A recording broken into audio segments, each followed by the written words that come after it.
Assalamualaikum warahmatullahi wabarakatuh. Kembali lagi di channel Maharani. Kali ini kita akan membahas amalan-amalan sunnah yang dilakukan ketika Hari Raya Idul Adha. Mari kita simak. Idul Adha adalah hari raya yang dirayakan setiap tahunnya oleh umat muslim. Pada hari raya Idul Adha ini, umat muslim dianjurkan untuk berkurban. Seperti firman Allah dalam Al-Quran, Quran Surah Al-Kautsar ayat 2, maka laksanakanlah sholat karena Tuhanmu dan berkurbanlah sebagai ibadah untuk mendekatkan diri kepada Allah.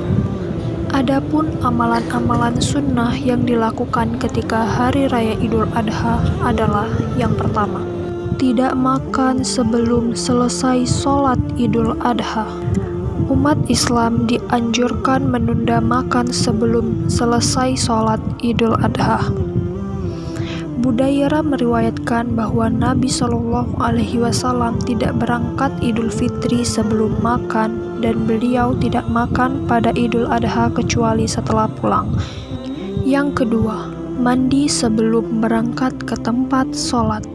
Selanjutnya, umat Islam juga disunnahkan untuk mandi terlebih dahulu untuk melaksanakan sholat Idul Adha. Sebagaimana yang diriwayatkan oleh Ibnu Majah, bahwasannya Nabi Shallallahu Alaihi Wasallam mandi pada hari Idul Fitri dan Idul Adha.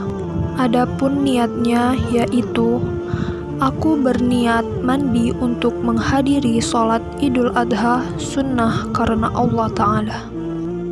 Yang ketiga, memakai pakaian terbaik dan wewangian. Disebutkan dalam hadis riwayat Ibnu Abdil Bar dan Ibnu Khuzaimah bahwasannya Rasulullah Shallallahu Alaihi Wasallam mempunyai jubah sangat bagus yang selalu beliau pakai pada 2 hari raya dan hari Jumat. Perlu diketahui bahwa wewangian yang kalian pakai harus tanpa alkohol. Yang keempat, melewati jalan yang berbeda ketika berangkat dan pulang sholat Idul Adha.